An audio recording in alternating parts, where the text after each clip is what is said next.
I'm just getting right into it. So this one opens up immediately with the continuation of Loxus versus Erza. And in the previous chapter, it looked a little bit more one-sided on Loxus's part, but in this chapter, it looks like Erza was able to close the power gap quite a bit, so it's more back and forth. And it is still a really, really great fight, and I can't wait for it to be animated, because both of them are giving it their all. However, in the end, Erza is the one that takes the L. She just runs completely out of magic energy, and she can't go on anymore. But then she, gives this speech, which I don't understand in the slightest. Because when I read it, all I can think is that Erza just took way too many hits to the head, and now she ain't making a lick of sense. And let me explain what I mean. Because she opens up by saying that ever since that they went out on the 100-year quest, she was worried about the guild's defensive line. And after seeing how strong Loxus is, she doesn't need to worry about that line anymore. And when I read this, I'm like,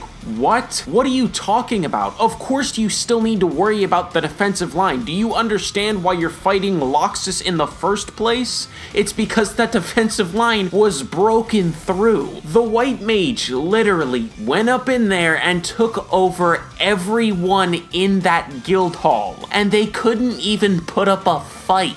So what the hell are you talking about? I just don't get it. It would make sense if this happened like before Erza went out on the 100 years quest and she had like a sparring session with Loxus, and then this would give her more faith in Loxus's abilities and strength because she sees firsthand how powerful he is. It's just like, does not compute, bro. It does not compute. I don't understand. And yeah, after she says this speech, she then passes out. And then it's revealed that Loxus is also out of magic power, and then he passes out too. This then leaves Kiria alone with the orb, which she proceeds to shatter. Also, I want to say this real quick because it's a theory that I have. I feel like Jalal is about to body Kiria. He's gonna walk back up in here and see that Erza is down for the count, and he is immediately going to put the blame on Kiria. Then he's gonna do her like he did Nineheart, dog. He gonna open up that Grand Chariot and it's gonna be lights out for Kiria. But enough about that, moving on to basically the end of the chapter, where I am reminded of how cool and how sick and how emotional it would be if Toka was actually a human being. Because they try and have this emotional scene where the white mage is taking control over Toka's body again, and she gives like this final message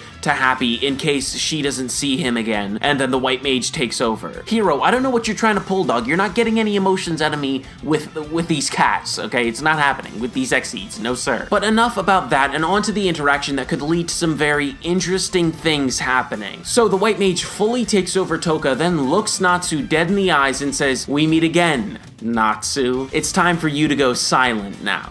And first off, let me say this. That is an amazing line, and it is fantastic. Now, the reason why this interaction could lead to some very interesting things is because I think Natsu is basically guaranteed to be taken over in some sort of fashion, and I wanted to go over the 3 ways that I think that this could go down, right? So the first way is Natsu just ends up like all the other members of Fairy Tail. He's just straight up taking control over, and the crew is gonna have to fight him and put him in a card or something like that. The second way is the white mage does Natsu like she did Mercphobia, and she takes away his power of restriction. And this just makes Natsu go berserk. He's lost his mind and he's just fighting, and he's primal and he's savage. That would be super cool, right? Now the third way is kind of along the same lines of like taking away his power of restriction, but she takes away the power of restriction on E.N.D, bringing that to the forefront, and we get to see E.N.D Natsu up in this story, bro. I'm really hoping that the white mage brings out E.N.D, because it would be so cool. Think about it, like the white mage brings out E.N.D, but then she realizes that she can't control it, so he just bats her away, and then we would get E.N.D versus Gray round 2, because he's like the only one that's still conscious that could actually deal with E.N.D. E.N.D would eventually pull it out in the end, but it would still be an amazing fight, and it would actually give Gray something to do in this story. And I'm not even gonna say no more about Gray right now, dog, because I gotta make a video on it. Every time I think about how Gray is being handled in 100 Years Quest, it gets me heated, bro. So I'm not gonna talk about it anymore in this video and wait to express my grievances in that video. And actually, that brings this video to a close. So thank you all very much for watching. I hope that you all enjoyed. If you did, make sure to like, comment, and subscribe, and I will see you all in the next one. Peace out, everybody.